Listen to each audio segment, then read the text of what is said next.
couldn't resist my young hot teacher, so my husband took this away from me. Although it is wrong, giving in to desire feels so good. I am the only one to blame for the position I am in right now. Have any of you found yourself in a situation like this? How did you come out of it? I know I have messed up and there's no way I can undo it. I, F40 and have been married to M46 for 12 years. My husband, Dan, works for a marketing agency. I'm a housewife. We have 2 boys who are 10 and 8 years old. I met my husband 15 years ago. I was a waitress at a restaurant/bar that was really trending those days, where he used to visit regularly with his friends. I always found him good looking. He always made a point to sit in my booths. One time, the other waitress tried to serve him, but he refused and requested for me. I waited for him to make a move, but nothing. One day I thought I'm gonna ask him out myself. He beat me to it though. He was my last customer that evening. After my shift was over, I came out to find him waiting for me. He asked me for my number, and a few days later when he texted me asking me out on a date, it was an instant yes. We dated for 3 years before we decided we should get married. Our marriage was everything one could dream of. I worked for a little while after our marriage, but when I conceived my eldest son, I stopped going to work. I've been a housewife since then. My family life was going extremely well. My friends always used to tell me that they are jealous of me. My husband loved me. We had 2 wonderful children. It was really a dream life till I had to go and up everything. My husband at work requires him to travel a lot of time. It wasn't much of a deal since I always had the boys and was never left alone, even when I wanted to. My boys went to boarding school this summer. I didn't want them to go so young, but it was a tradition in my in-laws' family. My husband had gone too. I started feeling lonely after my boys went to boarding school this summer. My husband was out for work mostly as well. All my friends were also busy in their life. It also started to feel really boring. I thought of joining some classes. It was the best way to pass time. I browsed some classes near me and finally decided that I should join art classes. I always had an interest in art in my school days, but never got the time to continue it. I had all the time in the world now. I went to the website of this art class near me. An artist who was in his 30s was conducting these. I quickly filled all the formalities and enrolled myself quickly. In the evening when Dan and I were having dinner, I told him that I was joining an art class. He was excited for me. "You should explore your hobbies, Han," he said happily. I truly had won the lottery for the best husband. He was always so supportive. The day for my first class finally came and I went there. I was quite nervous. At the age of 40, starting something new felt quite intimidating, but Dan was right. I needed to explore this for me, I thought as I looked in the mirror. I wore a white sundress. I didn't want to look too uptight or anything. I finally reached the location. It was a studio. It wasn't either too big nor too small. It was a good place. I was the first one to reach there, so I admired the interior and everything. It had a full-length mirror on one of the walls. Whoever designed the interior of this place had a good choice. "Found something you like?" a voice broke my attention. I turned to look and found a young man standing near the door. He smiled at me and I gave him a small smile back. "I'm John, your teacher," he introduced himself. This young man was going to teach me art. Maybe this wasn't such a good idea after all. I introduced myself to him as well. John smiled at me and told me to take a seat. John started asking me what I liked more, drawing or painting. I told him that I liked both. "It's all right with you, I'll start by explaining the basics to you." I was confused as I was the only person there. "Aren't we going to wait for other people?" I asked him. He told me that I was the only one in this class. "I only take one-on-one classes," he said smoothly. I must have missed that on the website. John started explaining to me the basics. He told me what all objects will cover, etc., etc. There was something about John. I couldn't pinpoint it, but he gave me a different energy. He would give me complete attention since I was the only person in the studio, but it was also the way he looked at me. Like I was special or something. It felt weird to get this type of attention from a stranger, but let's be honest here, I also enjoyed it a bit. Whenever I was drawing something or painting something, John would come and sit closer to me. He got really close to me a few times. He would hold my hands and show me where I was going wrong. It didn't feel like a normal teaching equation, but I couldn't tell him to maintain some distance. I didn't want to.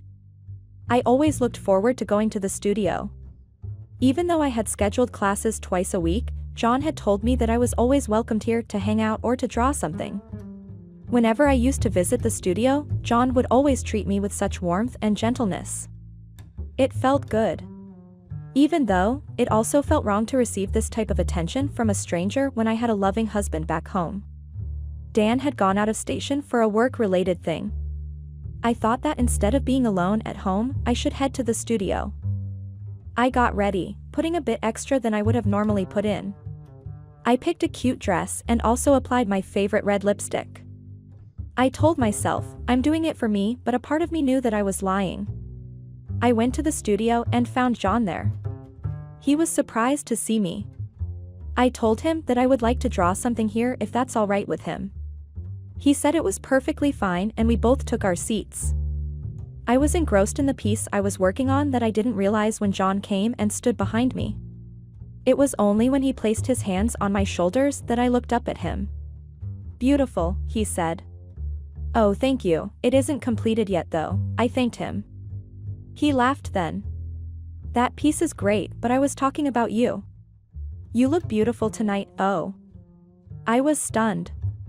Thank you, I guess, I told him quietly. I started feeling nervous suddenly. Even though I had a teeny tiny crush, as the kids today call it, it still felt inappropriate. John took my sketchbook from my hand and kept it on the side. He started massaging my shoulders. What are you doing? I whispered, my voice coming shaky. Just give you a massage, relax your shoulders for me. I didn't know if I was imagining it or his voice was more husky than normal. I told him it's not appropriate, but he wasn't letting it go. His hands went to my back. I haven't been intimate with Dan lately since he was always busy with his work, and I was always busy with the kids. We didn't spend time together like that anymore. So as John kept massaging me, I realized that I missed it, and now when I was getting it, I didn't want it to end. That night I made the biggest mistake of my life. I went to his home with him. My conscience knew that I was doing the wrong thing, but desire took over and conscience died. Don't get disgusted, but John gave me something I was missing. The way he touched me aroused the desire inside me. I slept with him. I came back home the next morning. I left John's house while he was sleeping. I couldn't look at anyone. I felt so horrible. John kept telling me how he couldn't get enough of me and wanted more time with me. But my guilt wouldn't let me spend more time with him. As I came to my home with memories of my family, the guilt increased tenfold. I'm a horrible woman, I told myself. I have a loving husband and a wonderful family. I shouldn't make such decisions. I did my household work and decided that I will never keep foot in that studio ever again. My thoughts got interrupted when I got a call from John. Why did you leave like that? He asked me. I told him that what happened between us can never happen again. He refused to let it go. He told me that if I didn't go back to his house, he would come to mine. John seemed the type of guy who would actually do it. I was sure he had my address from the information I put in the form when I joined his classes. I didn't want him to come to my home. I didn't want my neighbors to see him and ask questions. I didn't want to risk something like that, so I decided to go to his house and tell him face to face that whatever happened between us can never happen again. I reached John's house at 8 o'clock sharp. My resolution to tell him my decision dissolved when he opened the door and kissed me instantly. I wasn't used to this urgency and passion, and it felt so good. I feel awful for that. John treated me with such warmth, but at the same time he used to treat me with so much passion. I missed this passion with my husband. It was there in the beginning, but as responsibilities increased, it went away. You could have it now, John told me, and even though I knew the right thing was to leave his place, I couldn't. I stayed there. I thought of giving myself one more night and that would be it. The next morning, John woke up before me. I can't have you running away again, he told me when I asked how he's up early. He brought me coffee and put my hair behind my ears in a soft touch. I know you feel guilty because of this, but you don't have to, he told me. He explained to me how we all need something in our life to have some fun. It's not right, I told him. He kissed me and asked if it felt wrong to me. I couldn't say yes. Being with John felt right in some way. He gave me passion and urgency. Maybe he was right and I did need it. I was always the dutiful wife. The good mother. I could have this for me just for a little while, I thought stupidly.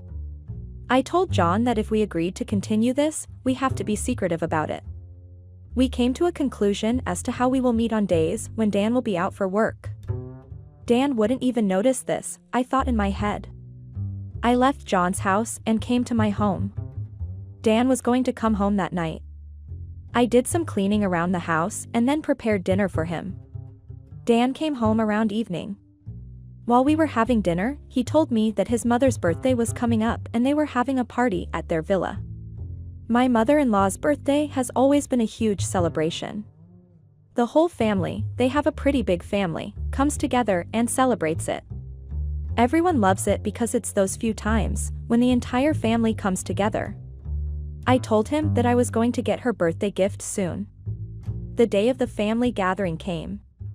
I hadn't met John for over a week by that time. I got a message from him in the morning telling me that he wants to meet me. I told him that I couldn't meet that day as I had to go for some family event. He kept insisting that I go to his house, even for a little while. He was so persistent that I gave in and told him I'll be there. I made some excuse to Dan that I forgot to pick the birthday gift.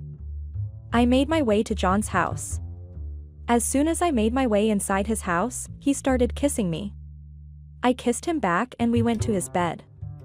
After an hour later, I realized that I had to rush back home as I needed to go to my in-laws' house as well. I rushed to my house. Dan reached the house 10 minutes after me. We got ready and went to their place. Dan told me that I looked really beautiful and the guilt came back. I smiled at him but felt awful. The evening was amazing. All of my in-laws are really warm and kind to me. They have always been kind to me since the beginning of my relationship with John. My mother-in-law told me that she's happy to see Dan so happy with me. She has always been a mother figure to me. Her being happy for us made me feel so regretful for what I'm doing with her son. We came back from their house. The guilt I was feeling overwhelmed me. I didn't realize it when I started crying. Dan asked me what was wrong. I told him that I missed the boys. It felt weird lying to the man I have spent 15 years of my life with. The guilt consumed me and I decided that I was never seeing John again. Giving in to the temptation felt good, but I cannot hurt Dan. I stopped texting John and stopped picking his call. I thought everything was going to get better, but I couldn't have been more wrong. One day, when I opened my text messages, I saw intimate pictures of me and John. The pictures were taken from an angle where it was clear that it was me. John had sent me this. He asked me to pay $50,000 or he would send the pictures to my husband. Hell, that bastard trapped me. I was so livid. How could he do this? But the fault was mine. I trusted a complete stranger and looked where it got me. Karma was a bitch, I was sure of it now. I didn't have the money he was asking for. I also don't want those pictures to break my family. If anyone has any suggestions as to what I should do, please leave in the comments. I'm in desperate need of help. Update. It has been more than 6 months. John kept blackmailing me initially, like someone said in the comments. I told him that I wasn't scared of him and I would take him to the police if he continued to harass me. It didn't work because he knew he found my weakness. I couldn't give him that much money even if I wanted to because I didn't have it. If I asked Dan for such a big amount suddenly, he would have figured something was going on. I asked John to give me some time to figure something out, but that bastard didn't listen to me. He sent those pictures to my house to scare me. He must have thought that I would get scared and give him the money instantly, but instead of me, Dan found that envelope. He was home early from work while I was at the grocery store. I came home to find him sitting with the envelope in front of him. I didn't understand what was going on, but one look at his face and I knew that he knew. I didn't even need to see the envelope, but I did. There was no point in lying anymore, so I told Dan the complete truth. I told him how guilty I felt. I couldn't stop the tears coming to my face. I begged him for his forgiveness, but he showed no signs of any emotions. He left the house shortly after that. I stayed awake waiting for him, but he never came back home. I texted him as to where he is. He wasn't picking up my calls or answering my texts. I contacted his friends, but no one knew where he went. I just received a text from him the next morning to never contact him again. Just like that, my whole life crumpled in front of me. It hurt a lot knowing I had no one to blame for it except myself. 2 days later, I got divorce papers from our lawyers. Dan had requested for full custody of the boys. I called him up, grateful when he picked up. I begged him to not do this. I asked him to not take the kids away from me. I can't let them get raised by a woman I hate so much, he said without any emotion. In all these years, he had never spoken to me like this. I knew I had f***ed up everything and there was nothing I could do to salvage it now. I got a call from the lawyers telling me to leave the house by the next morning as it was legally Dan's property. John called me once again trying to scare me, but I told him that I had already lost everything and to f*** off. It felt slightly better. My sons refused to talk to me as well. Dan must have told them what had happened. No surprise that they hate me as well. I left the house in tears and have been living with my parents who also don't talk to me and have told me to find a place for myself as soon as possible. Anyone reading my story, I just want to tell you that even though giving in temptation feels so good, don't let your conscience die. I made that mistake and there isn't a moment in my life when I don't regret it. Hey, Reddit, I need to get something off my chest. Recently, I made a thoughtless decision to gauge my attractiveness by creating a Tinder profile behind my partner's back. It was a huge mistake that I deeply regret now, and I'm desperately seeking a second chance to make things right in our relationship. Here's how it all went down. I got into a major fight about priorities with my boyfriend a few weeks ago. I had seen that he was becoming so absorbed in his work that we were barely seeing each other. I felt like I wasn't a priority to him anymore, and it made me really upset. We ended up having a heated argument where we both expressed our frustrations and concerns. He informed me that the next 2 months would be hectic at work because he would also be filling in for his friend. He declared his love for me and promised to take me on a trip to a location of my choosing after all of this extra work and overtime was over. He keeps his phone out of his sight at work, so I didn't buy his excuse of being busy. We hadn't had any quality time together in a few days, and I couldn't help but feel abandoned. I made the decision to talk to him about my worries and the insufficient effort he was making in our relationship. But I couldn't get rid of the uneasy sense I had that there might be more going on than just his long hours at work. My partner got really busy with his job and would often come home late and barely have any energy left to engage in meaningful conversations or activities with me. It was frustrating to see our relationship taking a backseat to his career. I could not believe that this did not affect him in any way. As the days passed, he started acting like usual without addressing the issue that we had. I did not know how to react to this, and I was feeling pretty low. One day, I was talking to one of my friends about the issues in my love life. She suggested that I go to meet her to take my mind off things. She had also invited a few of our common close friends as well for a sleepover. We had a great time catching up and doing something fun together. It was refreshing to have a break from my relationship troubles and just enjoy the present moment with a good friend. The laughter and positive energy we shared reminded me of the importance of surrounding myself with supportive people during difficult times. After all the fun and games, when we were lying down tired after all the energy spent, I poured out my heart about the things going on lately. I told them how this is affecting me both mentally and emotionally. I don't feel good about myself anymore and might be slowly heading towards depression. After listening to my side of the story, my friends suggested that I need to find a life outside of my relationship as well. Also, they mentioned that my life cannot circle around my partner and that I need to find a positive purpose in my life, which is different from my identity as a girlfriend. As the days passed, I kept going back to the conversation I had with my friends. It was true that I did not have any other identity apart from being a very good and understanding partner. I was figuring out a way to become an independent individual. I had tried my hand at a few hobbies like reading books, taking up dance classes, and also tried to learn a new language. I could not focus on any of it for more than a few days. It did not bring any change or happiness to the current state of my mind. The last attempt was to try out yoga, as I heard a lot of good things about mental balance through yoga. It did feel refreshing for a bit, and I actually liked this new hobby. I found that yoga not only provided physical benefits but also helped me achieve mental clarity and peace. The practice allowed me to escape from the chaos of everyday life and connect with my inner self. As I continued with yoga, I noticed a positive shift in my overall well-being and a newfound sense of contentment. It became more than just a hobby, it became a transformative journey towards self-discovery and personal growth.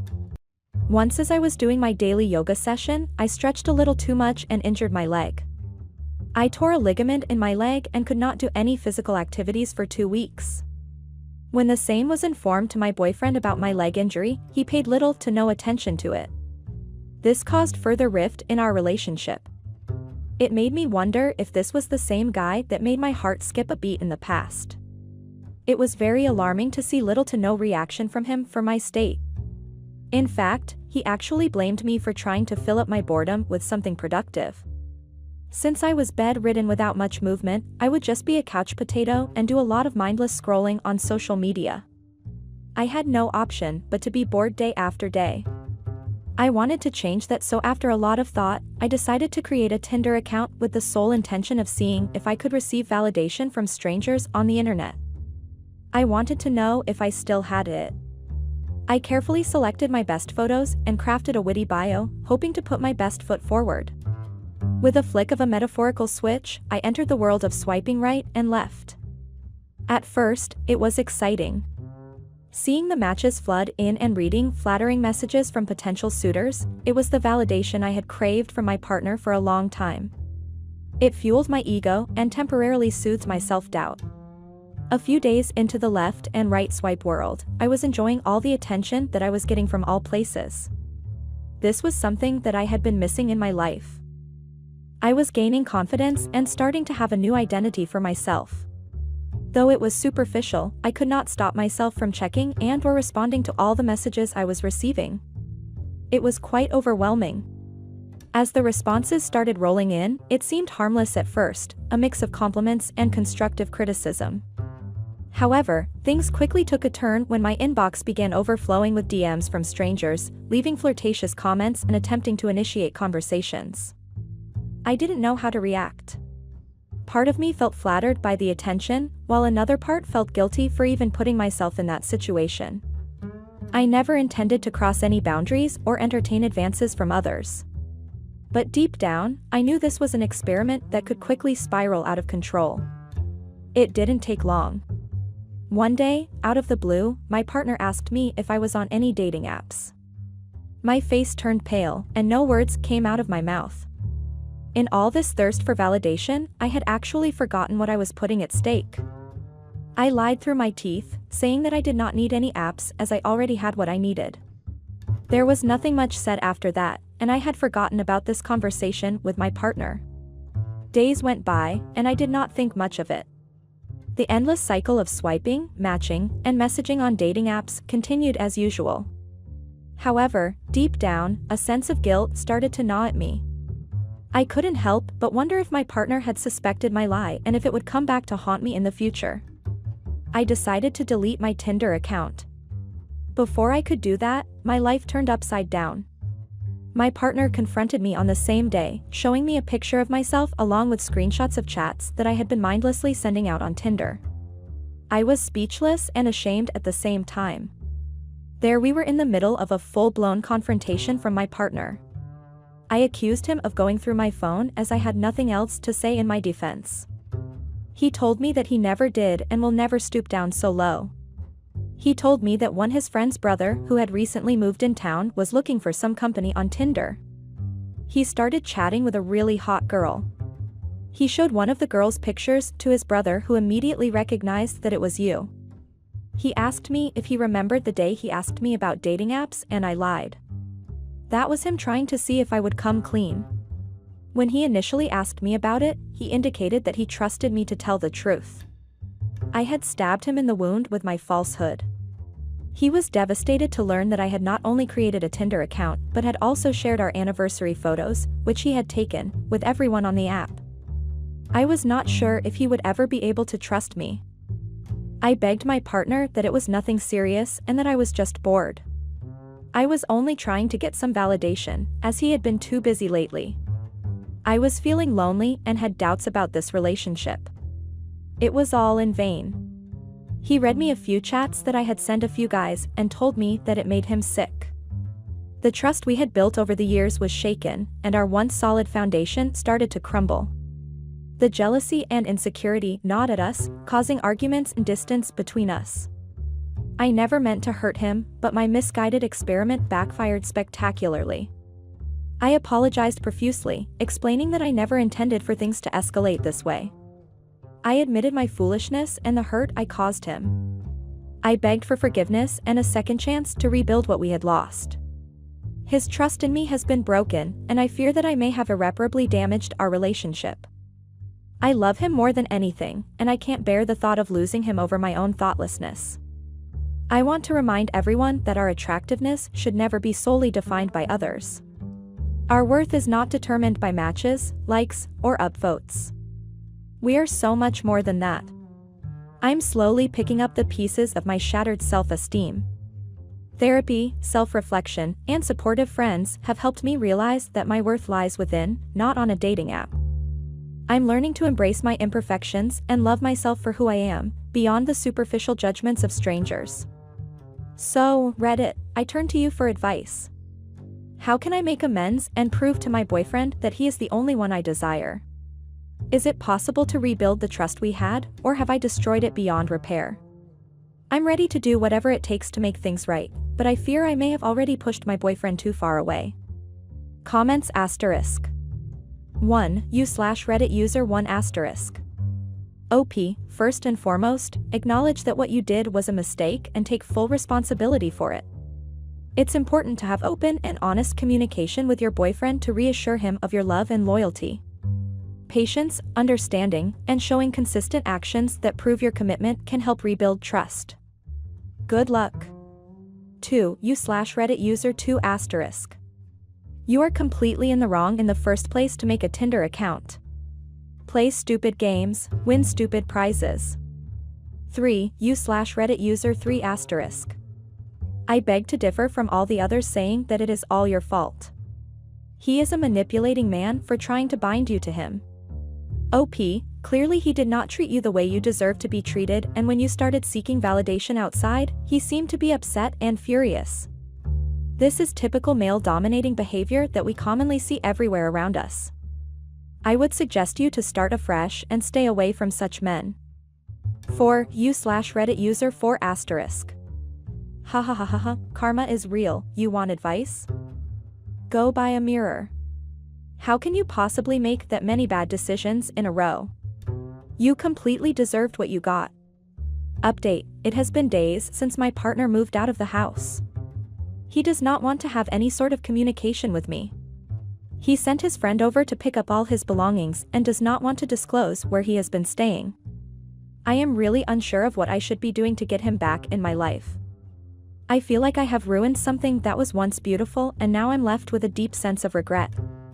I have tried reaching out to him multiple times, but he continues to ignore my calls and messages. The silence between us is suffocating, and I can't help but wonder if there's anything I could do to make amends and rebuild our relationship. The absence of his presence in my life is a constant reminder of the mistakes I've made, leaving me consumed by remorse and longing for a chance to make things right. I wish I could turn back time and undo the mistakes I made, but all I can do now is give him space and hope that he will eventually be willing to talk things through. It's a painful lesson to learn, but I am determined to work on myself and show him that I am truly sorry for my actions. I wish things could go back to the way they were, but I know that it will take patience and understanding from both of us to heal the wounds caused by my mistakes.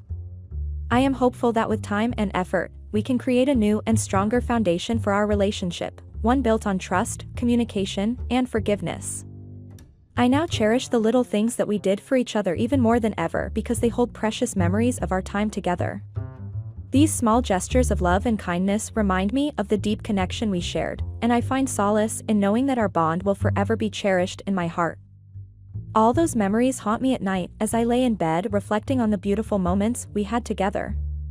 However, instead of feeling haunted, I now choose to embrace these memories as a source of comfort and gratitude, knowing that they will always be a part of who I am.